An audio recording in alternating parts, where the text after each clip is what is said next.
Video کے نیچے subscribe کے بٹن پہ کلک کریں، بیل کے آئیکن پہ کلک کیجئے تاکہ ہر نئی ویڈیو کی نوٹیفیکیشن آپ کو مل جائے۔ الحمدللہ رب العالمین والصلاة والسلام على خاتم الانبیاء والمرسلین محمد وآلہ واصحابہ اجمعین ومن تبعهم بإحسان ودعا بدعوتهم واهتدى بهديهم أجمعين إلى يوم الدين. أما بعد فأعوذ بالله من الشيطان الرجيم. بسم الله الرحمن الرحيم. معاف کرو۔ وقال موسى ربنا إنك آتيت فرعون وملأه زينة وأموالا في الحياة الدنيا ربنا ليضلوا عن سبيلك ربنا اطمس على أموالهم واشدد على قلوبهم فلا يؤمنوا حتى يروا العذاب الأليم. قال قد أجيبت دعوتكما فاستقيما ولا تتبعان سبيل الذين لا يعلمون. وجاوزنا ببني إسرائيل البحر فأتبعهم فرعون وجنوده فأدركه الغرق قال آمنت أنه لا إله إلا الذي آمنت به بنو إسرائيل وأنا من المسلمين. الآن وقد عصيت قبل وكنت من المفسدين فاليوم ننجيك ببدنك لتكون لمن خلفك آية وإن كثيرا من الناس عن آياتنا لغافلون. وقال رسول الله صلى الله عليه وسلم لقد أوذيت في الله ما لم يؤذى أحد ولقد أخفت في الله وما يخاف أحد ولقد أتت علي 30 من بين يوم وليلة ما لي ولبلال طعام يأكله ذو كبد إلا شيء يواريه بطبلال أو كما قال عليه الصلاة والسلام. میرے محترم بزرگوں، دوستوں، عزیز بھائیوں، اللہ جل جلالہ عم نوالہ نے جناب رسول اللہ صلی اللہ علیہ وسلم پر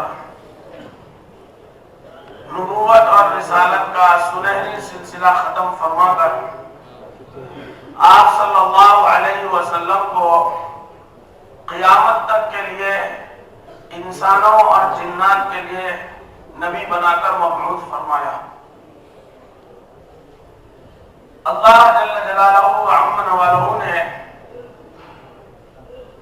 آپ صلی اللہ علیہ وسلم کو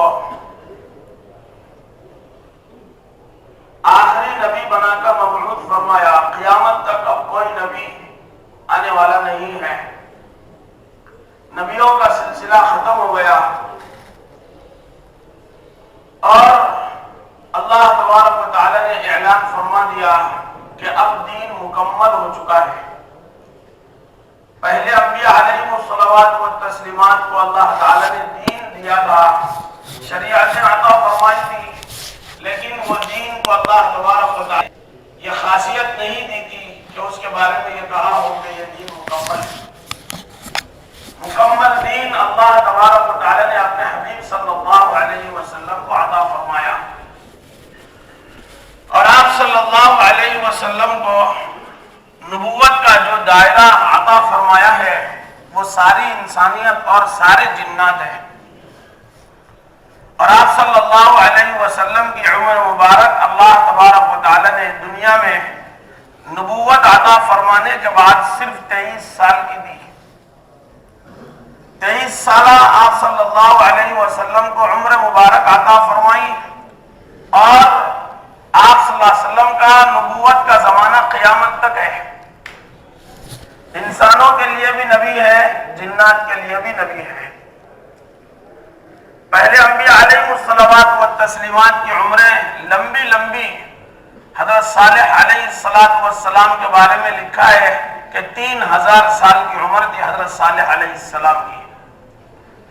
آپ صلی اللہ علیہ وسلم کو 63 سال کی عمر دی، 40 سال نبوت سے پہلے کے ہیں اور 3 سال نبوت ملنے کے بعد بھی علی الاعلان دعوت کا حکم نہیں آیا تھا. 3 سال کے بعد اللہ تبارک و تعالی نے حکم دیا وَأَنذِرْ عَشِيرَتَكَ الْأَقْرَبِينَ، اپنے قریبی رشتہ داروں کو ڈرائیے۔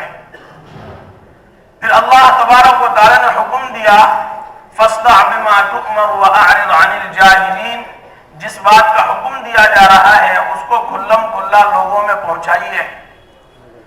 آپ صلی اللہ علیہ وسلم کو اس اعتبار سے دیکھا جائے تو نبوت مکہ مکرمہ میں کام کرنے کا موقع، نبوت تو مل گئی تھی 40 سال کی عمر میں، لیکن اللہ تبارک و تعالی نے اعلانیہ تبلیغ کا حکم فرمایا 3 سال کے بعد، تو گویا کہ 10 سال آپ صلی اللہ علیہ وسلم نے مکہ مکرمہ میں کام کیا اور 10 سال مدینہ منورہ میں کام کیا۔ یہ 20 سال اللہ کے رسول صلی اللہ علیہ وسلم کی محنت کے ہیں۔ میرے دوستو بزرگوں، ان 20 سالوں میں 10 سال مکہ مکرمہ میں اللہ تبارک و تعالی نے ایمان والوں کو ایمان کی محنت عطا فرمائی۔ ہر اعتبار سے قربانیاں، ہر اعتبار سے مصیبتیں، ہر اعتبار سے پریشانیاں آپ صلی اللہ علیہ وسلم نے بھی جھیلی اور آپ کے ساتھ ایمان والوں نے بھی برداشت کی۔ ناقابل بیان، ناقابل برداشت، پریشانیوں کی تکالیف کی تاب نہ لا کر کے اللہ کے رسول صلی اللہ علیہ وسلم کی خدمت میں صحابہ عرض کر رہے ہیں کہ اے اللہ کے رسول، ان کافروں کے حق میں بددعا فرمائیے۔ آپ صلی اللہ علیہ وسلم نے فرمایا لَقَدْ كَانَ مَنْ كَانَ قَبْلَكُمْ لَيُمْشَطُ بِأَمْشَاطِ الْحَدِيدِ، کہ تم سے پہلے جو لوگ گزرے ہیں ان میں سے بعض کے جسم سے لوہے کی کنگھیوں سے گوشت چھیل دیا گیا تھا۔ تم کو کیا تکلیف آئی ہے؟ قرآن پاک میں آیتیں نازل ہو رہی ہیں احسب الناس ان یترکوا ان یقولوا آمنا وهم لا یفتنون، لوگوں کا کیا خیال ہے کہ وہ صرف اتنا ہی کہنے سے چھوڑ دیے جائیں گے کہ ہم ایمان لے آئے اور ان کی آزمائش نہیں ہوگی؟ وَلَقَدْ فَتَنَّا الَّذِينَ مِنْ قَبْلِهِمْ فَلَيَعْلَمَنَّ اللَّهُ الَّذِينَ صَدَقُوا وَلَيَعْلَمَنَّ الْكَاذِبِينَ، ان سے پہلے جتنے لوگ ایمان لائے تھے ہم نے سب کی آزمائش کی تھی تاکہ اللہ تبارک و تعالی جان لے کون اپنے ایمان میں سچا ہے اور کون اپنے ایمان میں جھوٹا ہے۔ بعض ایمان لانے والے گویا کہ آیت یہ بتا رہی ہے کہ بعض ایمان میں داخل ہوتے ہیں لیکن وہ جھوٹے ہوتے ہیں۔ قرآن پاک میں فرمایا ہے ان اصابہ خیر اطمأن بہ وان اصابتہ فتنۃ انقلب علی وجہہ، اگر ایمان لانے کے بعد، اسلام لانے کے بعد ان کو بھلائی ملتی ہے، دنیا کی دولتیں ملتی ہیں، دنیا کی نعمتوں سے نوازا جاتا ہے، تو وہ اپنے ایمان سے مطمئن ہو جاتے ہیں کہ ہاں ٹھیک ہے اب ہم ایمان میں داخل ہو گئے تو اب ہم کو سکون ہو گیا، ہم صحیح راستے پہ آ گئے۔ اور اگر ایمان لانے کے بعد کوئی مصیبت کا سامنا، کسی حالت سے ان کو واسطہ پڑ جاتا ہے تو پھر وہ اپنے الٹے پیر واپس چلے جاتے ہیں۔ خسرت الدنیا والآخرہ ذالک هو الخسران المبین، یہ وہ لوگ ہیں الٹے پیر پلٹ جانے والے حالات کو دیکھ کر کے اپنے رخ کو تبدیل کر لینے والے، یہ وہ لوگ ہیں جنہوں نے اپنی دنیا کا بھی نقصان کیا اور اپنی آخرت کا بھی نقصان کیا، اور یہ سب سے بڑا خسارہ فرمایا گیا ہے۔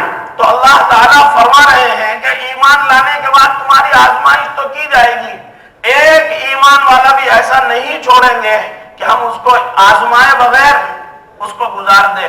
ہر ایک کی جتنے ایمان، جس نے کہا لا الہ الا اللہ، آزمائے بغیر اس کو چھوڑیں گے نہیں، ہر ایک کی آزمائش ضرور کریں گے۔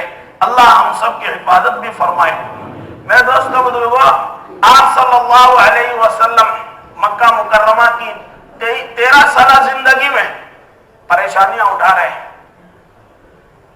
شعب ابی طالب میں قید کیے جا رہے ہیں، پھر اس کے بعد 6 مہینے نہیں گزرے ابو طالب کا انتقال ہو گیا، 3 دن نہیں گزرے حضرت خدیجہ رضی اللہ عنہا کا انتقال ہو گیا۔ وہاں سے مکہ مکرمہ چھوڑ کے نکل گئے طائف، 10 دن کا خروج تھا اللہ کے رسول صلی اللہ علیہ وسلم کا طائف کی طرف۔ کوئی سردار نہیں چھوڑا، کوئی قبیلے کا بڑا نہیں چھوڑا جس سے آپ صلی اللہ علیہ وسلم نے ملاقات نہ کی ہو۔ ہر ایک نے جو جواب دیا ہے، ہمارے تبلیغ کا پہلا سبق ہے، سیروزہ میں گئے تو سب سے پہلا ہمارا وہی سبق ہوتا ہے، دین کے لیے تکلیفوں کا برداشت کرنا، مشقتوں اور تکالیف کا جھیلنا۔ طائف کا سفر کا قصہ ہم سب سے پہلے وہی پڑھتے ہیں۔ آپ صلی اللہ علیہ وسلم ہیں اور آپ کے ساتھ حضرت زید رضی اللہ عنہ ہیں، دونوں زخمی ہیں۔ حضرت زید رضی اللہ عنہ بھی زخمی ہے، سر پھٹ گیا۔ حضرت اللہ کے رسول صلی اللہ علیہ وسلم کے نعلین مبارک خون کے جاری ہونے سے قدم مبارک سے چپک گئے۔ آپ صلی اللہ علیہ وسلم وادی نخلا میں آپ نے نماز کی نیت باندھی، رات کا قیام آپ صلی اللہ علیہ وسلم نے فرمایا۔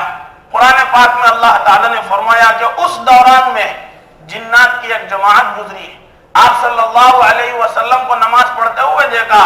وَإِذْ صَرَفْنَا إِلَيْكَ نَفَرًا مِّنَ الْجِنِّ يَسْتَمِعُونَ الْقُرْآنَ فَلَمَّا حَضَرُوهُ قَالُوا أَنصِتُوا۔ جب آپ صلی اللہ علیہ وسلم کے پاس سے گزرے تو انہوں نے کہا بھئی چپ ہو جاؤ، چپ ہو جاؤ، ذرا سننے دو قرآن کو۔ فَلَمَّا قُضِيَ، جب آپ صلی اللہ علیہ وسلم کی قرأت مکمل ہوئی، وَلَّوْا إِلَىٰ قَوْمِهِم مُنذِرِينَ، اپنی قوم کی طرف واپس لوٹے، اپنی قوم کو ڈرانے والے بن کر کے۔ ایسا نہیں کہ خود ایمان لائے جا کر کے عبادت میں مشغول ہو گئے، نہیں، گئے اور اپنی قوم کو ڈرانے لگے اور اپنی قوم کو دعوت دینے والے بن کے گئے۔ کیا کہا؟ یا قومنا اجیبوا داعی اللہ، اے ہماری قوم کے لوگوں، اللہ کی طرف دعوت دینے والے کی دعوت کو قبول کر لو۔ یغفر لکم من ذنوبکم ویجرکم من عذاب علیم۔ یہ جنات وہ اللہ کے رسول صلی اللہ علیہ وسلم کے ہاتھ پہ ایمان لا رہے ہیں۔ آپ صلی اللہ علیہ وسلم طائف سے واپس آئے، حضرت زید رضی اللہ عنہ کہنے لگے اللہ کے رسول اب مکے میں آپ کیسے داخل ہوں گے؟ قریش نے آپ کو نکال دیا ہے، آپ کیسے مکے میں داخل ہوں گے؟ آپ صلی اللہ علیہ وسلم نے مطعم ابن عدی کی پناہ لی۔ مطعم ابن عدی سے آپ صلی اللہ علیہ وسلم نے فرمایا مطعم مجھے پناہ دو، میں مکے میں داخل ہونا چاہتا ہوں۔ مطعم ابن عدی نے اپنے بیٹوں سے کہا کہ سلاح اور ہتھیار پہن لو اور حرم مکہ میں چلے جاؤ، میں آ رہا ہوں، میں نے محمد صلی اللہ علیہ وسلم کو پناہ دی ہے، اگر کوئی ہماری پناہ کو قبول نہ کرے گا تو پھر ہم ہر ایک سے لڑائی لڑیں گے۔ اپنے بیٹوں سے کہا کہ تم حرم محترم میں چلے جاؤ۔ ان کے بیٹے ہتھیار لگا کے آئے، آپ صلی اللہ علیہ وسلم کو لے کے آئے مطعم ابن عدی اور کہنے لگے اے مکہ والوں، میں نے محمد صلی اللہ علیہ وسلم کو پناہ دی ہے، لہذا کوئی محمد کے ساتھ برا سلوک نہ کرے، اور اپنے بیٹوں سے کہا کہ محمد کے پیچھے جاؤ جب تک یہ اپنے گھر میں داخل نہ ہو جائیں، ان کو حفاظت کے ساتھ اپنے گھر میں چھوڑ کے آؤ۔ میں دوستو بزرگوں، آپ صلی اللہ علیہ وسلم مکہ مکرمہ میں پناہ لے کر کے داخل ہو رہے ہیں، کیوں؟ اجازت نہیں ہے۔ پھر وقت آیا مواسم حج کا، حج کے لیے قبائل آئے، ایک طرف سے پورے عرب سے کھینچ کھینچ کر کے لوگ آئے، ایک ایک کے پاس جا رہے ہیں، اعلان کر رہے من یحوینی ومن ینصرنی حتی ابلغ رسالات ربی ولو الجنہ، کون ہے جو مجھ کو پناہ دے گا، کون ہے جو میری مدد کرے گا تاکہ میں اللہ تعالیٰ کا پیغام اللہ کے بندوں کو پہنچا دوں، اور میں اس کے لیے جنت کی ضمانت لیتا ہوں، اس کے لیے جنت پکی ہے۔ کوئی آپ صلی اللہ علیہ وسلم کی دعوت کو قبول کرنے والا نہیں، الٹا پیچھے آپ صلی اللہ علیہ وسلم کا چچا ابو لہب وہ کہہ رہا ہے لوگوں میں کہتا ہوں یہ میرا بھتیجا ہے، اس کی بات مت سننا، یہ جھوٹا ہے، کذاب ہے، نعوذ باللہ من ذالک۔ اور آپ صلی اللہ علیہ وسلم کے چچا کو دیکھ کر کے دوسرے قبیلے والے کہہ رہے ہیں کہ تمہارے لوگوں نے تمہاری بات کو ٹھکرا دیا ہے تو ہم تمہاری بات کو کیسے قبول کر لیں۔ میں دوستو بزرگوں، یہ تکالیف کا زمانہ گزر رہا ہے اللہ کے رسول صلی اللہ علیہ وسلم کا، آزمائشوں کا۔ جب مسلسل تکالیف بڑھنی شروع ہوئی، آپ صلی اللہ علیہ وسلم نے صحابہ سے فرمایا کہ حبشہ ہجرت کر کے جاؤ۔ سب سے پہلے حضرت عثمان رضی اللہ عنہ اپنی اہلیہ حضرت رقیہ رضی اللہ عنہا کے ساتھ حبشہ کی ہجرت کر رہے۔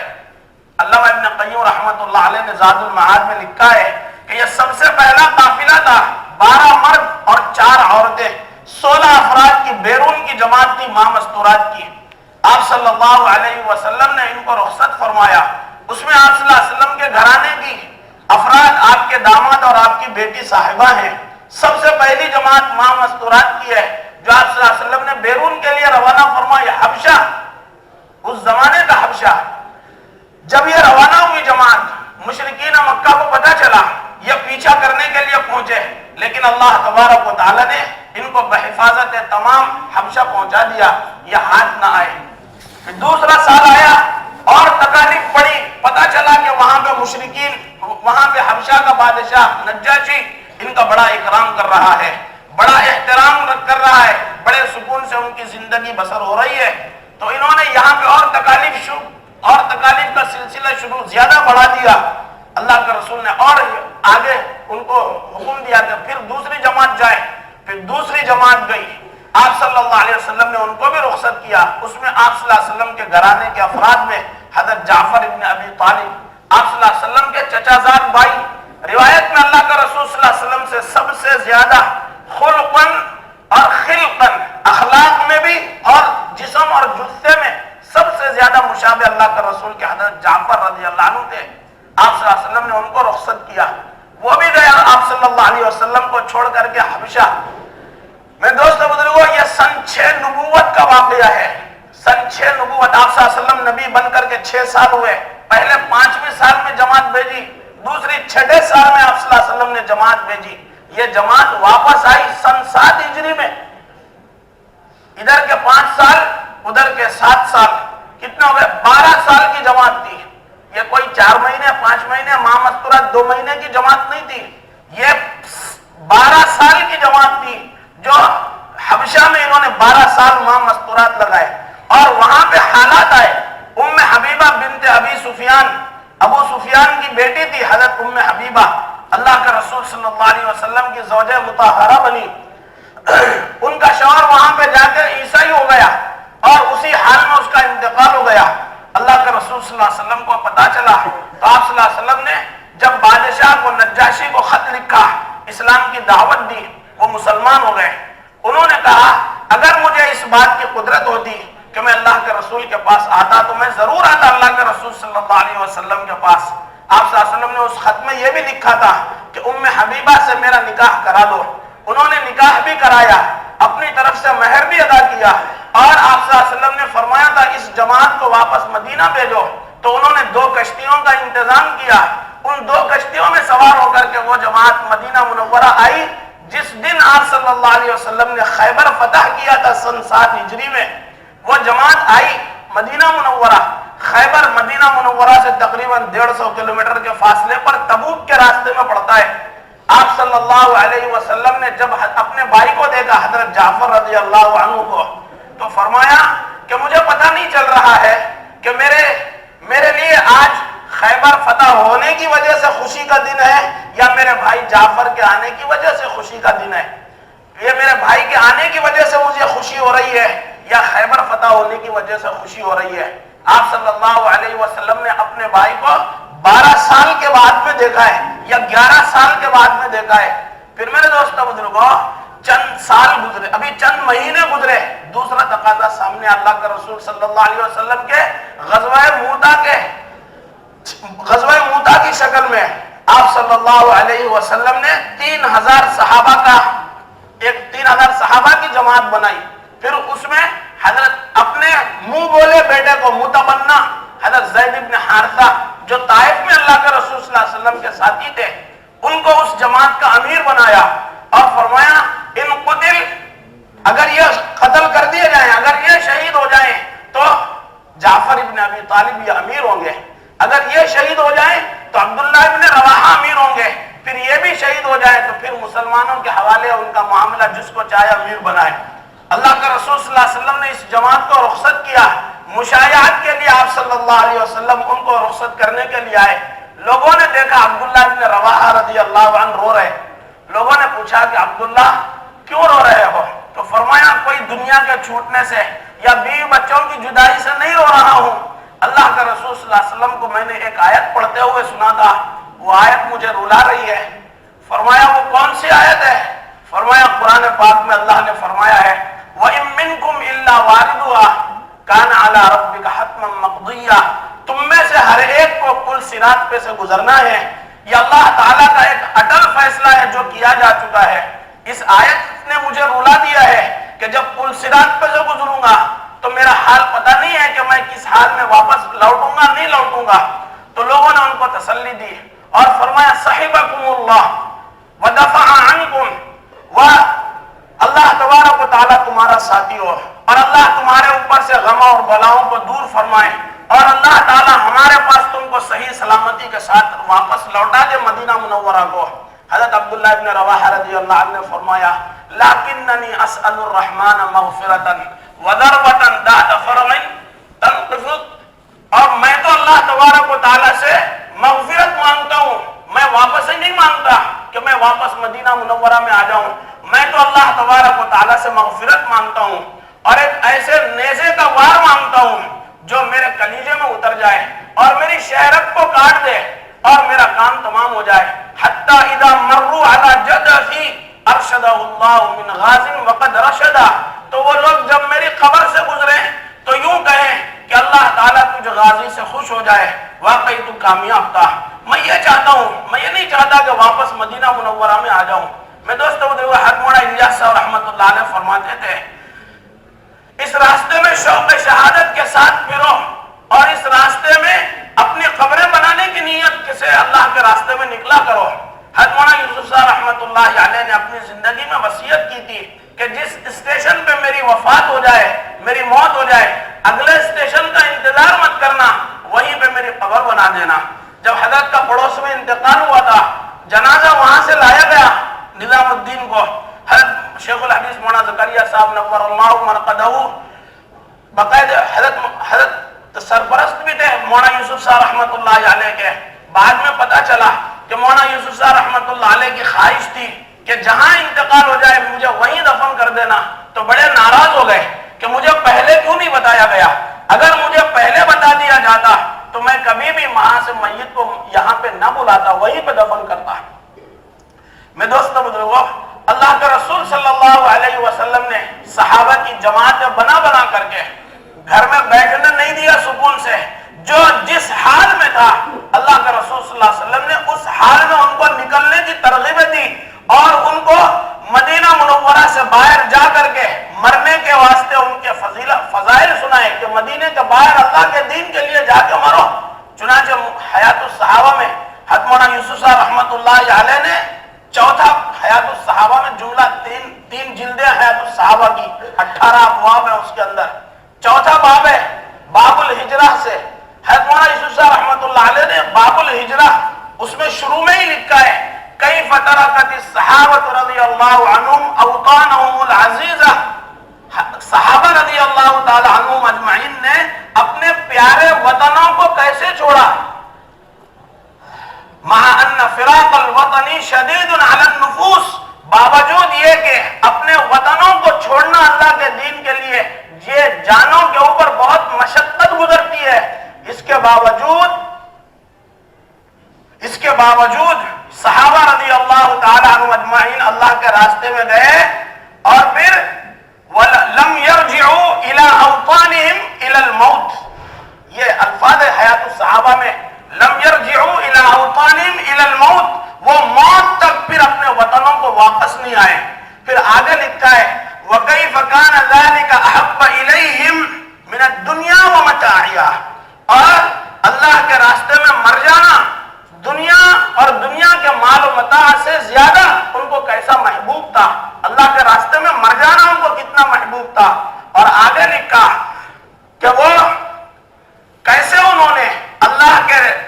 انہوں نے دین کو دنیا پر مقدم کیا، وَكَيْفَ كَانُوا قَدَّمُوا الدِّينَ عَلَى الدُّنْيَا فَلَمْ يُبَالُوا بِضِيَاعِهَا وَلَمْ يَلْتَفِتُوا إِلَى فَنَائِهَا، صحابہ اس بات کی پرواہ ہی نہیں کرتے تھے کہ یہ دنیا ہماری ضائع ہو جائے گی، اور اس طرف توجہ نہیں دیتے تھے کہ یہ ہم سے فوت ہو جائے گی، ان کو اس کی کوئی پرواہ نہیں تھی۔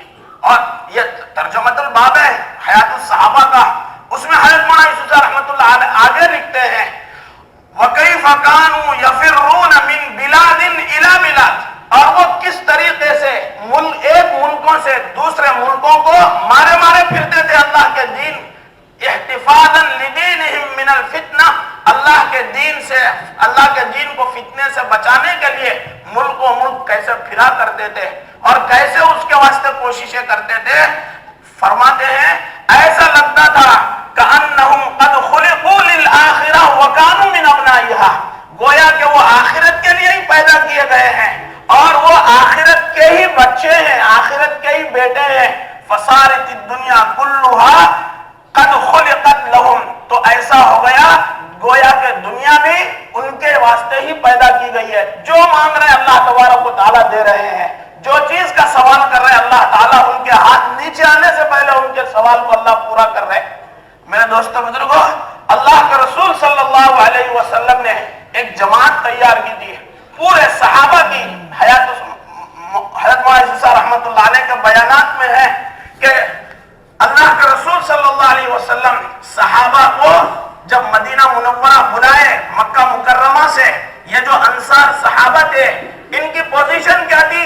ان کے پاس کوئی پہلے سے نوکریاں نہیں تھی، ان کے پاس کوئی تجارت کے کوئی بڑے اسباب، بڑی منڈیاں نہیں تھی، ان کے پاس تھوڑے سے باغات تھے جن کے کھجوروں پہ ان کا گزر بسر ہوتا رہتا تھا اور ان کا کام چلتا تھا. لیکن یہ اپنے گھر کے علاوہ کسی دوسرے کا خرچ اپنے اوپر برداشت کرنے کی طاقت اور سکت ان کے اندر نہیں تھی.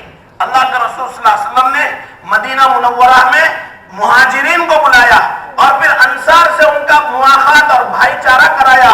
تو پھر انصار کے گھروں میں دو ذمہ داریاں آئیں، ایک اپنا پیٹ پالو، دوسرا آنے والے مہمانوں کا خرچ اٹھاؤ. اور پھر جو وفود مدینہ منورہ میں آ رہے ہیں باہر سے دین سیکھنے کے لیے، صحابہ 7 مہینے پورے مدینہ منورہ کے اطراف جہاں جہاں کے تقاضے ہیں وہاں جا جا کر کے صحابہ آواز لگا رہے ہیں یہ دین سیکھنے کے لیے مدینہ منورہ میں آؤ. صحابہ 7 مہینے پھر کے آئے تو جو وہاں سے مدینہ منورہ لوگ آ رہے ہیں ان کو سنبھالو. نتیجہ یہ ہوا کہ مدینہ منورہ کے ہر گھر میں فاقہ داخل ہو گیا. کوئی گھر ایسا نہیں تھا جس گھر میں فاقہ نہ ہو. چنانچہ روایت میں ایک مرتبہ ایک صحابی آئے، آپ صلی اللہ علیہ وسلم نے عشاء کی نماز کے بعد اعلان کیا کوئی ہے رات میں ان کی مہمانی کرے، ان کو کھانا کھلائے اور ان کو دین سکھائے اور ان کو صبح میں رات میں اپنے گھر ٹھہرائے. پورے صحابہ مسجد میں بھرے ہوئے ہیں، کوئی کھڑا نہیں ہوا. اللہ کے رسول میں لے جاؤں گا. آپ صلی اللہ علیہ وسلم نے 1 بار 2 بار اعلان کیا، کوئی کھڑا نہیں ہوا. آپ صلی اللہ علیہ وسلم نے ان کو اپنے ساتھ لیا، اپنے گھر لائے. حضرت جہجہ بڑے لحیم شہیم تھے اور زبردست خوراک تھی، بہت کھاتے تھے. آپ صلی اللہ علیہ وسلم نے اپنے گھر میں آ کر کے ام ایمن رضی اللہ عنہا سے پوچھا، ام ایمن کھانے کے لیے کچھ ہے؟ مہمان آئے ہیں، ان کی ضیافت کرو. تو فرمایا، ام ایمن رضی اللہ عنہ فرماتی ہے میں نے 7 بکریوں کا دودھ دوہا تاکہ ہم اور ہمارا گھرانہ سارا اللہ کے رسول صلی اللہ علیہ وسلم سے دودھ پی کے سوئیں. لیکن وہ اتنے کھانے والے تھے کہ انہوں نے 7 بکریوں کا دودھ اکیلے پی لیا اور پھر ہم سب فاقے سے بھوک سے سونے لگے. ام ایمن رضی اللہ عنہ کی زبان سے نکلا، اجا اللہ من اجا رسول اللہ، اللہ اس شخص کو بھوکا رکھے جس نے اللہ کے رسول کو بھوکا رکھا ہے. اللہ کے رسول صلی اللہ علیہ وسلم نے فرمایا، اما یا ام ایمن ھذا رزق رزقہ اللہ ورزقنا علی اللہ. ام ایمن چھوڑو یہ شکوے شکایت نہ کرو، یہ اس کا رزق تھا، اللہ نے اس کو کھلا دیا، ہمارا رزق اللہ کے ذمہ ہے. حضرت ام ایمن رضی اللہ عنہ چپ ہو گئی. آپ صلی اللہ علیہ وسلم نے 7 بکریوں کا دودھ ان کو پلایا، خود فاقے سے آپ صلی اللہ علیہ وسلم اور سارا گھرانہ سو گیا. 1 دن گزرا، دوسرے دن پھر آپ صلی اللہ علیہ وسلم نے عشاء کی نماز کے بعد وہی اعلان کیا کوئی ہے جہجہ کو اپنے گھر لے جائے اور پھر ان کی ضیافت کرے، ان کو دین سکھائے، رات میں اپنے گھر میں ٹھہرائے. صحابہ میں سے کوئی کھڑا نہیں ہوا. کیوں؟ سارے گھر کا وہی حال تھا جو اللہ کے رسول صلی اللہ علیہ وسلم کا گھر کا حال تھا. میرے دوستو بزرگو، آپ صلی اللہ علیہ وسلم نے پھر ان کو اپنے ساتھ اپنے گھر لے کے آئے اور پھر حضرت ام ایمن رضی اللہ عنہ سے فرمایا، ام ایمن کوئی کچھ ہے کھانے کے لیے تو دے دو. ام ایمن رضی اللہ عنہ فرماتی ہے پھر میں نے بکری کا دودھ دوہا، نکال کے دیا. 1 بکری کا دودھ دوہا تھا، وہ 1 بکری کا دودھ ان کے لیے کافی ہو گیا. پھر باقی بکریوں کا دودھ ہم نے دوہا، ہم سب گھر والوں نے پیا. ام ایمن رضی اللہ عنہ فرماتی ہیں، یا رسول اللہ ہوا اللہ کا رسول، یہ کیا وہ کل والے ہی مہمان ہیں؟ آپ صلی اللہ علیہ وسلم نے فرمایا، ہاں یہ کل آئے تھے، اس وقت یہ کافر تھے. کافر 7 معدوں میں کھاتا ہے اور آج یہ مسلمان ہو گئے ہیں اور ایمان والا ایک آنکھ سے کھاتا ہے، ایمان نے ان کے پیٹ کو بھر دیا ہے۔ میں دوست بزرگوں، اللہ کے رسول صلی اللہ علیہ وسلم نے صحابہ کے اوپر وہ خروج کی، وہ آپ صلی اللہ علیہ وسلم نے ان کے اوپر ذمہ داری ڈالی کہ جس حال میں ہو اللہ کے راستے میں نکلو اور اللہ کے دین سے پیچھے نہ ہٹو۔ جو تقاضا آیا اللہ کے رسول صلی اللہ علیہ وسلم نے صحابہ کو دیا۔ رات میں تقاضا آیا، مغرب کی نماز کے بعد حضرت نے فرمایا تھا، مدینہ منورہ میں حضرت نے فرمایا تھا، مغرب کے بعد تقاضا آیا، عشاء کی نماز مسجد نبوی میں اللہ کے رسول صلی اللہ علیہ وسلم نے پڑھنے نہیں دیا کہ تم عشاء کی نماز قباء میں پڑھو، عشاء کی نماز مدینے کے باہر کسی اور مسجد میں پڑھو، لیکن اسی وقت میں روانہ ہو جاؤ۔ صحابہ نے پوچھا، اللہ کا رسول ہم صبح چلے جائیں، رات رک جاتے ہیں، صبح میں چلے جائیں؟ آپ نے فرمایا، کیا تم اس بات کو پسند نہیں کرتے کہ تمہاری یہ رات اللہ کے جنت کے کیاریوں میں سے کسی کیاری میں تمہاری یہ رات کٹے اور تمہاری یہ رات بسر ہو؟ چلے جاؤ، اللہ تبارک و تعالیٰ تمہیں برکت دے۔ تو ایسے تقاضے ڈالے گئے کہ ان تقاضوں کو پورا کرنے والی ایک جماعت تھی۔ حضرت نے فرمایا اس جماعت کا نام مدینہ منورہ تھا۔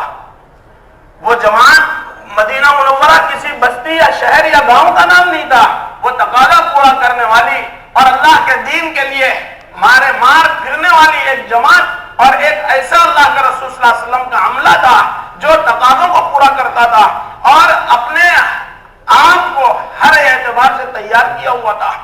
میں دوست بزرگوں، کسی حال میں بھی اللہ کے رسول صلی اللہ علیہ وسلم نے حالات کیسے بھی آئے، آپ حیات الصحابہ پڑھے، بھوک کے، فاقوں کے، کپڑوں کی تنگی کے، سخت سردیوں کے، سخت گرمیوں کے، مکانات کی کمی کے، ہر پریشانی اور ہر حالات ان کے اوپر گزرے۔ جو حال آتا گیا ان حالات میں اللہ کے رسول صلی اللہ علیہ وسلم نے قربانیوں کی سطح کو بڑھانے کے اوپر صحابہ کو ابھارا۔ یہ نہیں کہ بھئی ابھی حالات ہیں، تھوڑا سا انتظار کر لو، جب حالات درست ہو جائیں گے پھر کام بڑھائیں گے۔ حضرت نے فرمایا کہ جو حالات میں کام نہیں کرتے وہ حالات جانے کے بعد بھی کام نہیں کرتے۔ حالات تو آتے ہی ہیں کام کو بڑھانے کے لیے، کچھ اور بچھا جائے، کوئی راہ میں کانٹے جو چبھیں گے تو قدم اور بڑھیں گے۔ کانٹے چبھتے ہی ہیں تاکہ تمہارے قدم بڑھیں، تمہیں لڑکھڑانے کے لیے اور تمہیں بچلانے پھسلانے کے لیے کانٹے نہیں چبھتے۔ کانٹے چبھتے ہیں، قدم اور آگے بڑھاؤ، تیزی سے اور اٹھاؤ۔ آپ صلی اللہ علیہ وسلم جب ان تقاضوں کو خروج کے ذریعے سے پورا کرتے، اللہ تبارک و تعالیٰ پھر ان حالات کے اندر اللہ تبارک و تعالیٰ کے وعدے آتے۔ خندق کا واقعہ ایسا دل ڈوس اور دل کو پھاڑ دینے والا، جگر کو چیر دینے والا واقعہ ہے کہ آپ صلی اللہ علیہ وسلم اپنے پیٹ پہ 2 پتھر باندھے ہوئے ہیں۔ حالات یہ ہیں لیکن تقاضا ہے، سارے خندق کھودنے میں شریک ہیں، اللہ کے رسول بنفس نفیس شریک ہیں۔ آپ صلی اللہ علیہ وسلم منافقین دیکھ دیکھ کر کے مذاق اڑا رہے ہیں۔ یہ حالات ہے۔ ایمان والے آپ صلی اللہ علیہ وسلم کے ساتھ عمل میں شریک ہیں۔ اللہ کے رسول صلی اللہ علیہ وسلم نے چٹان پہ کدال ماری، کلہاڑا مارا، پھر آپ صلی اللہ علیہ وسلم نے فرمایا اللہ تبارک و تعالیٰ نے مجھے مدائن دے دیے، اللہ نے مجھے قیصر و کسریٰ دے دیے۔ ادھر حالات یہ ہیں کہ پیٹ پہ پتھر بندھے ہوئے ہیں، ادھر وعدے ہو رہے ہیں کہ ہم یہ کریں گے، ہم یہ کریں گے، ہم یہ کریں گے۔ منافق کہہ رہے ہیں کہ دیکھو کھانے کو ہے ہی نہیں، اب یہ خواب بڑے بڑے دیکھ رہے ہیں۔ وَإِذْ يَقُولُ الْمُنَافِقُونَ وَالَّذِينَ فِي قُلُوبِهِم مَّرَضٌ مَّا وَعَدَنَا اللَّهُ وَرَسُولُهُ إِلَّا غُرُورًا، کہ منافقین ان حالات کو دیکھتے ہیں تو وہ کیا کہتے ہیں، اللہ اور اس کے رسول نے ہم سے بس دھوکے کا وعدہ کیا ہے، نعوذ باللہ۔ حالات کو دیکھ کر کے گھبرا جانا، قدم پیچھے ہٹا لینا اور حالات کی وجہ سے بیٹھ جانا، یہ منافقوں کا کام ہے۔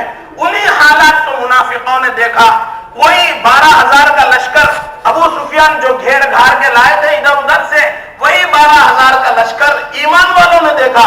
وَلَمَّا رَأَى الْمُؤْمِنُونَ الْأَحْزَابَ قَالُوا هَذَا مَا وَعَدَنَا اللَّهُ وَرَسُولُهُ وَصَدَقَ اللَّهُ وَرَسُولُهُ وَمَا زَادَهُمْ إِلَّا إِيمَانًا وَتَسْلِيمًا۔ انہی حالات کو ایمان والوں نے دیکھا۔ حالات دونوں کے سامنے وہی ہیں لیکن اس کی نظر منافقانہ ہے، اس کی نظر مؤمنانہ ہے۔ ایمان والا اس حال کو دیکھتا ہے تو کہہ رہا ہے یہی ہے جس کا اللہ اور اس کے رسول نے ہم سے وعدہ کیا ہے کہ جب ہم ایمان لائیں گے، جب اللہ کے دین کی محنت کے لیے کھڑے ہوں گے، اللہ تعالیٰ آزمائیں گے ضرور، اللہ تبارک و تعالیٰ کی طرف سے ابتلاء آئے گا، ابتلاءات آئیں گے ضرور۔ میرے دوستو بزرگوں، قرآن پاک کی میں نے آپ کے سامنے ایک آیت پڑھی ابھی شروع میں، سورہ عنکبوت کی ابتدائی آیتیں ہیں۔ حسب الناس ان يتركوا ان يقولوا آمنا وهم لا يفتنون ولقد فتنا الذين من قبلهم فليعلمن الله الذين صدقوا وليعلمن الكاذبين۔ یہاں پر صدق اور کذب دو اللہ تعالیٰ نے صیغے استعمال فرمائے کہ سچا کون ہے، جھوٹا کون ہے۔ یہاں پر ایمان کے ساتھ سچے اور جھوٹے کی پہچان ہے، اور پارے 10 میں سورہ توبہ میں اللہ تبارک و تعالیٰ نے ایک آیت فرمائی ہے، عفا اللہ عنک لما اذنت لهم حتی یتبین لک الذین صدقوا وتعلم الکاذبین۔ کہ نبی جی اللہ آپ کو معاف فرمائے۔ یہ ایک پیار بھرا جملہ ہے، نعوذ باللہ اللہ کے رسول نے کوئی غلطی نہیں کی تھی، یہ ایک پیار بھرا اور ایک مشفقانہ اللہ تعالیٰ کا انداز ہے اپنے نبی کے ساتھ۔ منافق آ کر کے اللہ کے رسول سے اجازت مانگ رہے ہیں کہ ہم اپنے گھر میں بیٹھے رہیں گے، ہم نہیں جائیں گے، کیوں؟ وہاں ملک روم کی عورتیں بڑی خوبصورت ہوتی ہیں، ہر ایک کے اپنے اپنے عذر تھے منافقوں کے، تو وہ آ کر کے اللہ کے رسول سے اجازت مانگ رہے تھے کہ ہم نہیں جائیں گے، ہم رہیں گے، ہم یہیں پہ رہیں گے مدینہ میں، آپ جا کے آؤ، ہم اس وقت میں آپ کے ساتھ چلنے کی پوزیشن میں نہیں ہے، ہمارا شرعی عذر ہے۔ ساتھی جب پرانے ہوتے ہیں نا تو شرعی عذر بناتے اپنے سارے اعضاء کو کہ میں مشورے سے رکا ہوں، میرا شرعی عذر ہے۔ ارے بھائی شرعی عذر کیا ہے؟ لاک ڈاؤن کے بعد سے تمہارا چلا ڈیو ہے، لاک ڈاؤن کے بعد سے تمہارا کوئی خروج نہیں ہوا ہے کہ نہیں، میرا شرعی عذر ہے۔ شرعی عذر کیا ہوتا ہے؟ اللہ تبارک و تعالی نے فرمایا اللہ آپ کو معاف فرمائے، لما اذنت لهم، آپ نے ان منافقوں کو گھر میں بیٹھنے کی اجازت کیوں دی؟ حتی یتبین لک الذین صدقوا، یہاں تک کہ آپ کے سامنے بھی ظاہر ہو جاتا کہ کون اپنے دین کی محنت میں سچا ہے اور کون جھوٹا ہے۔ وہ ایمان کے ساتھ بھی وہ اللہ تبارک و تعالی نے یہی دو لفظ استعمال فرمائے، اور دین کی محنت کے ساتھ بھی یہی دو لفظ اللہ تبارک و تعالی نے استعمال فرمائے۔ آگے فرمایا لا یستأذنک الذین یؤمنون باللہ والیوم الآخر ان یجاہدوا باموالہم وانفسہم واللہ علیم بالمتقین، انما یستأذنک الذین لا یؤمنون باللہ ولا بالیوم الآخر وارتابت قلوبهم فهم في ريبهم يترددون ولو ارادوا الخروج لأعدوا له عدة ولكن كره الله انبعاثهم فثبطهم وقيل اقعدوا مع القاعدين لو خرجوا فيكم ما زادوكم الا خبالا ولأوضعوا خلالكم يبغونكم الفتنة۔ وفي یہ پوری آیتیں ہیں سورہ توبہ کی۔ غزوہ تبوک کے واقعے میں اللہ تعالیٰ نے یہ سورت اکثر نازل فرمائی تھی، تو اس میں کیا فرمایا؟ اجازت کون مانگتے ہیں، کون چھٹیاں لیتے ہیں، کون اللہ کے راستے کے خروج سے پیچھے رہتے ہیں؟ پیچھے وہ لوگ رہتے ہیں الذین لا یؤمنون باللہ، جن کو اللہ کی ذات عالی کا ایمان نہیں ہے، ولا بالیوم الآخر، جو آخرت کے دن کا یقین نہیں رکھتے ہیں، وارتابت قلوبهم، ان کے دلوں کے اندر شک بھرا ہوا ہے، فہم فی ریبہم یترددون، وہ اپنے شک میں بھٹک رہے ہیں، ولو ارادوا الخروج، اگر ان کے نکلنے کا ارادہ ہوتا، لأعدوا له عدة، یہ اس کے لیے پہلے سے تیاری کرتے رہتے تھے، ولكن كره الله انبعاثهم، لیکن اللہ نے ہی ان کا نہ نکلنا پسند کر لیا تھا، اس لیے ان کے واسطے تنگیاں پیدا کر دی، ان کے واسطے آڑ کھڑے کر دیے۔ میرے دوست بزرگوں، اصل میں بات یہ ہے حضرت نے فرمایا ہم یہ سمجھ رہے ہیں کہ صحابہ نے کوئی اور محنت کی تھی، ہم کوئی اور محنت کر رہے ہیں، اس لیے جیسے صحابہ نے قربانیاں دی تھی ویسی قربانیاں دینا ہمارے لیے مشکل ہو رہا ہے۔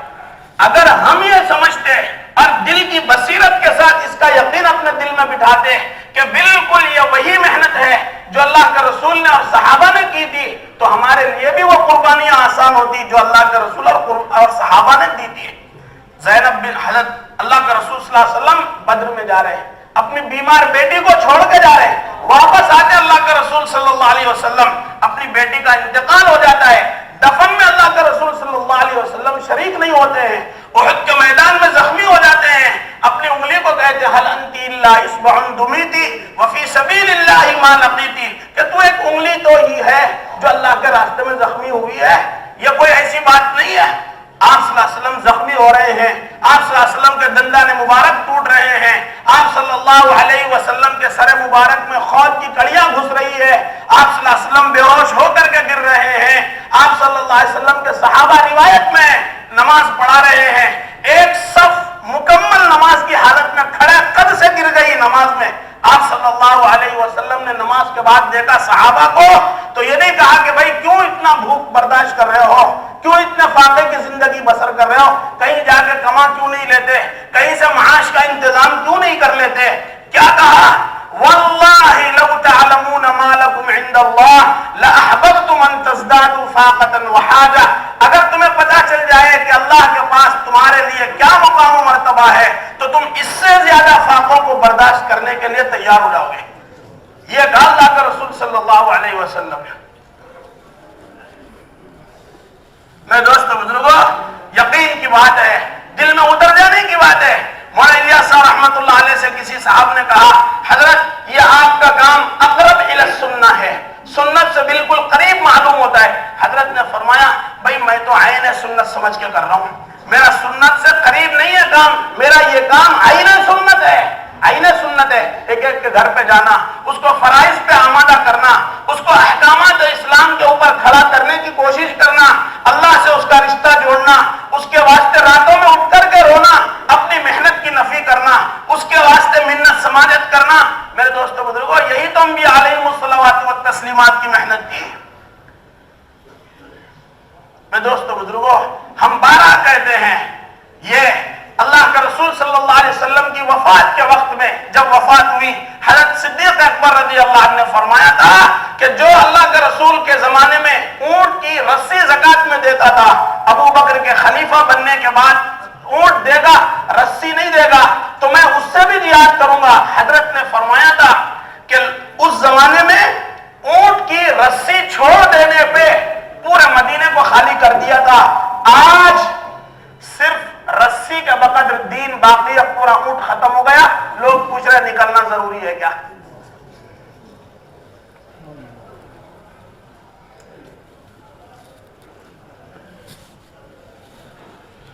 میں دوستو بزرگوں، مدینے کو تو خالی کر دیا تھا، لیکن اور ایک روایت بھی حضرت مولانا یوسف صاحب رحمۃ اللہ علیہ نے حیات الصحابہ میں لکھی ہے، جب حضرت صدیق اکبر رضی اللہ تعالیٰ عنہ کی وفات کا وقت قریب آیا، آپ حضرت ابو بکر رضی اللہ تعالیٰ عنہ نے حضرت عمر رضی اللہ تعالیٰ عنہ کو اپنا خلیفہ نامزد کر دیا، پھر اس کے بعد فرمایا علیہ بعمر، مجھے میرے پاس عمر کو بلاؤ، عمر کو میرے پاس لے کے آؤ۔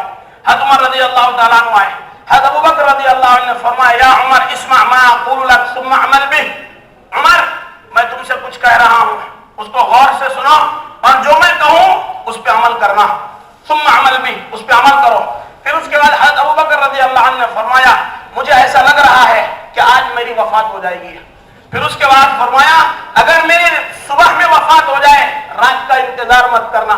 حضرت مثنی ابن حارثہ شیبانی رضی اللہ تعالیٰ عنہ حضرت ابو بکر صدیق رضی اللہ تعالیٰ عنہ کے کمانڈر تھے اور بڑے سپہ سالار میں تھے، حضرت خالد ابن ولید رضی اللہ تعالیٰ عنہ کے برابری اور ہمسریگے تھے۔ حضرت خالد ابن ولید رضی اللہ عنہ کو حضرت ابو بکر رضی اللہ عنہ نے ملک شام کی طرف بھیجا اور پھر فرمایا کہ مثنی خالد ابن ولید کی جگہ تم سنبھالو، تو مثنی ابن حارثہ آئے ہوئے تھے مدینہ منورہ میں، حضرت ابو بکر رضی اللہ عنہ نے فرمایا کہ عمر مثنی کے ساتھ میں لوگوں کو جانے کے لیے ابھارو، میری وفات ہو جائے اگر دن میں ہو جائے رات کا انتظار مت کرنا، لوگوں کو ابھار کے مثنی کے ساتھ میں پہلے روانہ کرو، اور اگر وَإِن تَأَخَّرْتُ إِلَى اللَّيْلِ، اور اگر میں رات تک مؤخر ہو جائے میری موت اور میں رات میں مروں تو پھر صبح کا انتظار مت کرنا۔ پھر اس کے بعد ایک جملہ کا حضرت ابو بکر صدیق رضی اللہ عنہ نے حضرت عمر رضی اللہ عنہ سے وَلَقَدْ رَأَيْتَنِي مُتَوَفَّى رَسُولِ اللَّهِ صلی اللہ علیہ وسلم مَا صَنَعْتُ، عمر تم دیکھ چکے ہو اللہ کے رسول صلی اللہ علیہ وسلم کی وفات کے بعد میں نے کیا کیا تھا، تم نے دیکھا تھا نا میں نے کیا کیا تھا۔ وَلَقَدْ رَأَيْتَنِي مُتَوَفَّى رَسُولِ اللَّهِ صلی اللہ علیہ وسلم وَلَمْ يُصَبِ الْخَلْقُ مِثْلَهُ، اور تم کرو کہ اللہ کے رسول کی وفات کی وجہ سے جو نقصان ہوا تھا میری وفات کی وجہ سے وہ نقصان اور وہ مصیبت لوگوں پہ نہیں آئے گی، اس لیے تم کہیں میری وفات کی وجہ سے پریشان مت ہو جانا، تم اپنے کام کو سامنے رکھنا اور پھر مثنیٰ کے ساتھ میں لشکر کو روانہ کر دینا۔ اور پھر فرمایا تھا عمر اگر میں اس وقت میں جو میں نے قدم اٹھایا تھا اللہ کے رسول کے دنیا سے رخصت ہونے کے بعد اگر میں نے وہ قدم نہ اٹھایا ہوتا لخذلنا ولعاقبنا فاضطرمت المدینۃ نارا، کہ اگر میں وہ قدم نہ اٹھاتا اللہ ہمیں ذلیل کر دیتے، اللہ ہمیں سزا دیتے اور مدینہ پورا آگ کی بھٹی بن جاتا۔ اس لیے میرے دوستو بزرگوں ہمارے لیے تو اسوہ نمونہ صحابہ ہی ہیں۔ حضرت نے عجیب بات فرمائی تھی مرکز میں کہ دونوں باپ بیٹوں نے مولانا الیاس صاحب اور حضرت مولانا یوسف صاحب رحمۃ اللہ علیہ کی طرف اشارہ کر کے کہا تھا دونوں باپ بیٹوں نے اللہ سے معاہدہ کیا تھا کہ ہم اس مرکز نظام الدین کی کرسی سے سنت کے خلاف کوئی بات نہیں کہیں گے چاہے رواج کتنا ہی نیچے چلا جائے۔ اس لیے میرے دوستو بزرگوں ہماری نظر صحابہ کے اوپر ہو۔ حضرت نے فرمایا آخر بات حضرت نے فرمایا کہ دیکھو دنیا کی ترقی، دنیا کا آگے بڑھنا سائنس ٹیکنالوجی اور اسباب مادیہ کی وجہ سے ہو تو ہو، اور پھر ایک جملہ فرمایا جو ملک مادی اعتبار سے جتنی ترقی پہ ہے وہ دجال سے اتنا ہی زیادہ قریب ہے۔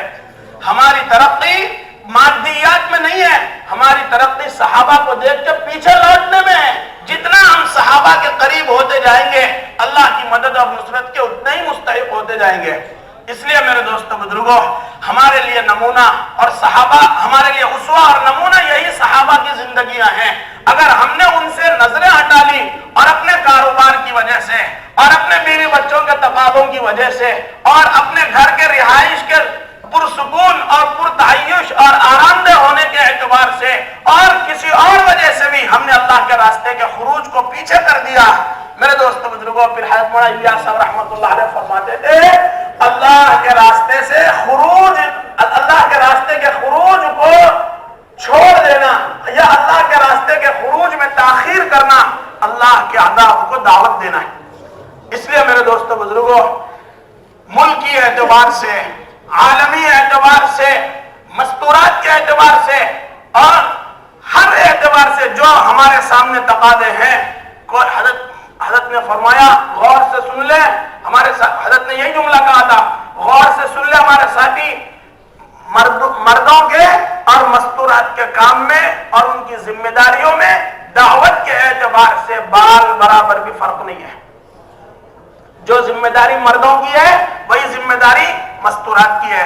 حیات الصحابہ میں حضرت مولانا یوسف صاحب رحمۃ اللہ علیہ نے ایک واقعہ لکھا ہے، بنو غفار کی ایک عورت، علماء نے اس کی تشریح میں نیچے لکھا ہے کہ حضرت ابو ذر رضی اللہ تعالیٰ عنہ کی بیوی تھی، حضرت ابو ذر رضی اللہ عنہ کی بیوی ہو یا لیلا نام لکھا ہے ان کا، وہ فرماتی ہیں ہم اللہ کے رسول صلی اللہ علیہ وسلم کی خدمت میں بنو غفار کی عورتیں آئی اور آپ صلی اللہ علیہ وسلم سے ہم نے کہا اے اللہ کے رسول آپ یہ خیبر جا رہے ہیں، ہم بھی آپ کے ساتھ چلنا چاہتی ہیں، نداوی الجرحى، ہم زخمیوں کو کی دوا دارو کریں گے اور مسلمانوں کی جتنی ہم سے ہو سکے ہم ان کی اعانت کریں گے اور ان کا ساتھ دیں گے۔ آپ صلی اللہ علیہ وسلم نے فرمایا علی برکت اللہ کا نام لے کے چلو، بہت اچھا ہے چلو۔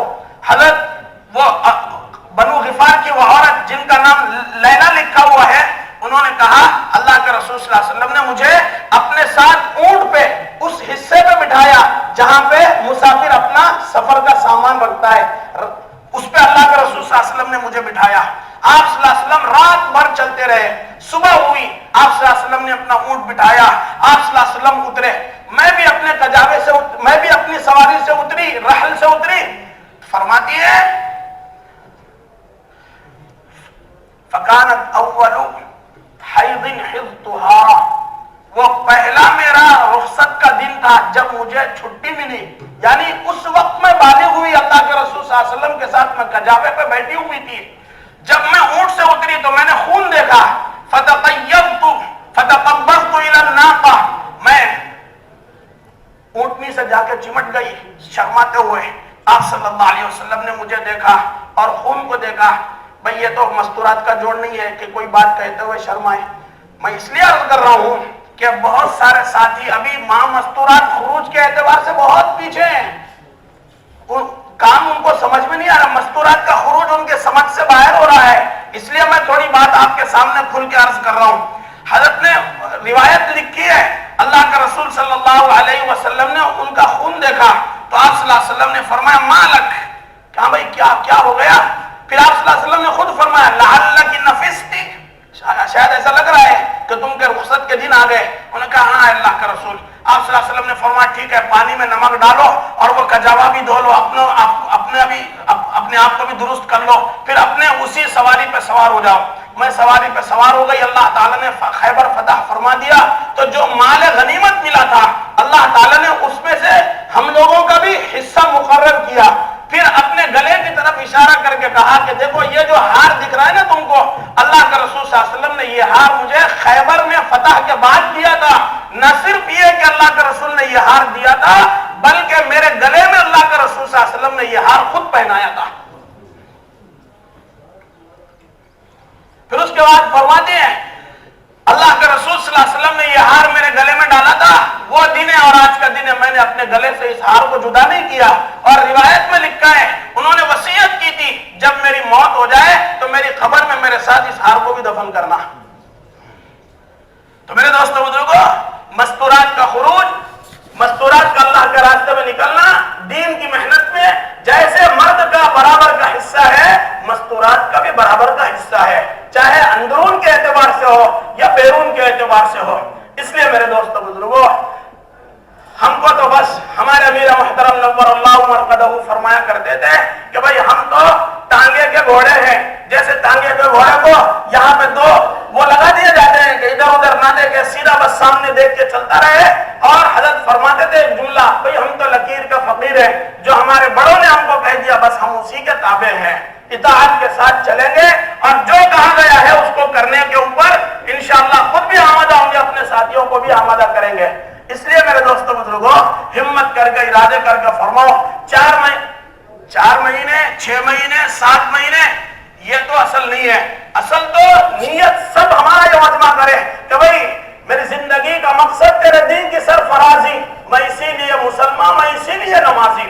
ان صلاتی ونسکی ومحیای ومماتی للہ رب العالمین لا شریک لہ وبذلک امرت وانا اول المسلمین. میرے دوستو سارا مجمع اس کی نیت کرے کہ انشاءاللہ اللہ کے دین کے لیے پوری زندگی وقف ہے. اب اس کے لیے ہمت کر کے ارادے کر کے فرماؤ 5 مہینے بیرون اور 2 ماہ مستورات، اور اسی طریقے سے 4 مہینے اپنے ملک کے اندر 2 ماہ نظام الدین کے اعتبار سے کس کے کیا ارادے ہیں، کس کی کیا نیتیں ہیں، ہمت کر کے ارادے کر کے فرماؤ. جو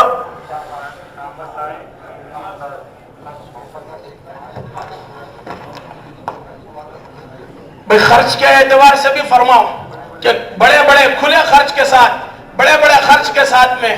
اور دیکھیے اس وقت حضرت جی دامت برکاتہ ہم یہ فرما رہے ہیں کہ ہمارے بیرون کے تشکیل کا طریقہ کار یہ ہو کہ خرچ کے اعتبار سے تشکیل کی جائے. بیرون کون جائے گا ایسے نام نہ لکھے جائیں. 2 لاکھ کا خرچ، 3 لاکھ کا خرچ کی جماعت بتاؤ، 2 لاکھ کے خرچ کی جماعت بتاؤ، اس طرح سے. تو انشاءاللہ پہلے ہم کھلے خرچ والے لکھائیں.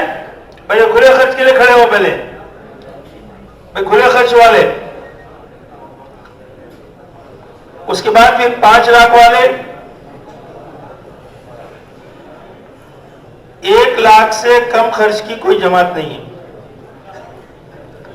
اتنے خرچ کے اعتبار سے بتائیں. ہر ساتھی اپنے خرچ کے اعتبار سے بیرون کا نام لکھائے. نام بھی لکھائے، خرچ بھی لکھائے.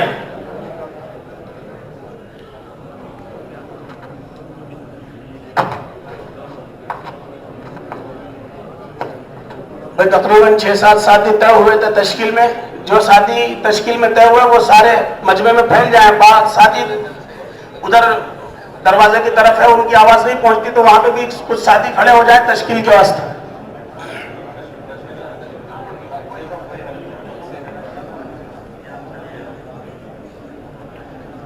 فرماؤ ماشاءاللہ.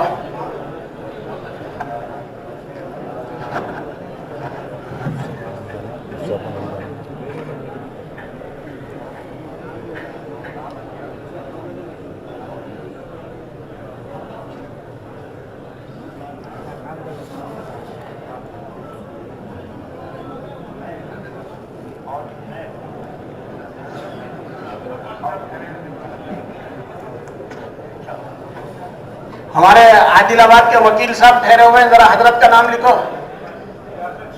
کیا خرچ ہے ذرا اس کی وضاحت وہاں پہ قریب میں لکھا دیجئے. 2 لاکھ 2 مہینے کی, رمضان کا فوری بعد 2 ماہ کے لیے ماہ مستورات کی مکمل جماعت ہے. بیرون خرچ کتنا ہے؟ 2 لاکھ فی کس 2 لاکھ روپے, جوڑی کا 2 لاکھ, فی نفر 1 لاکھ. فرماؤ ماشاءاللہ. اضلاع والے اپنے ضلع کی سطح پہ فرمائیں یا انفرادی طور پہ فرمائیں اپنے اپنے اعتبار سے.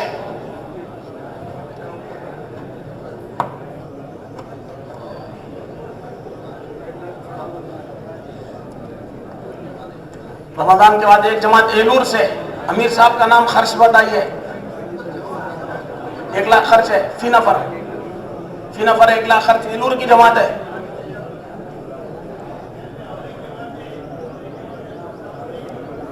اور ایک جماعت ہے عادل آباد سے, وہ اپریل میں ہے, رخ آ چکا ہے اس کا. اللہ بہت قبول فرمائے. اللہ تبارک و تعالیٰ نکلنے کے تمام راستے آسان فرمائے. اور فرماؤ ماشاءاللہ ہمت کرو.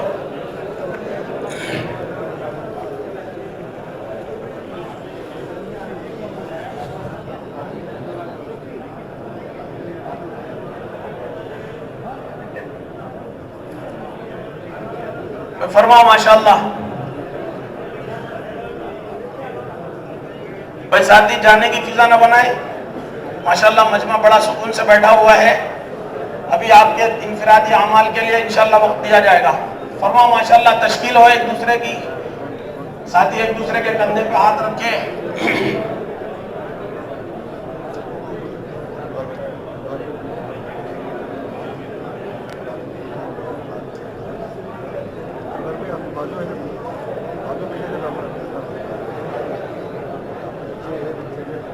جی پیچھے بھی ساتھی کھڑے ہوئے ہیں, وہاں پہ بھی نام لکھاتے رہے. بھائی حی علی الصلاح کی طرف, حی علی الفلاح کی طرف ساتھی ہیں ماشاءاللہ, وہاں پہ نام لکھاتے رہے ساتھی.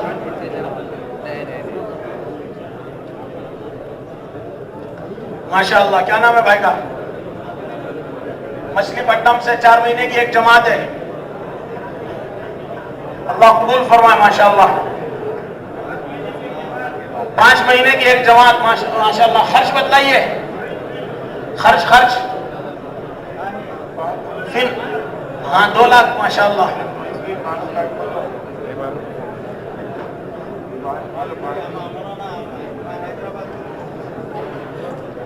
فرماؤ ماشاءاللہ.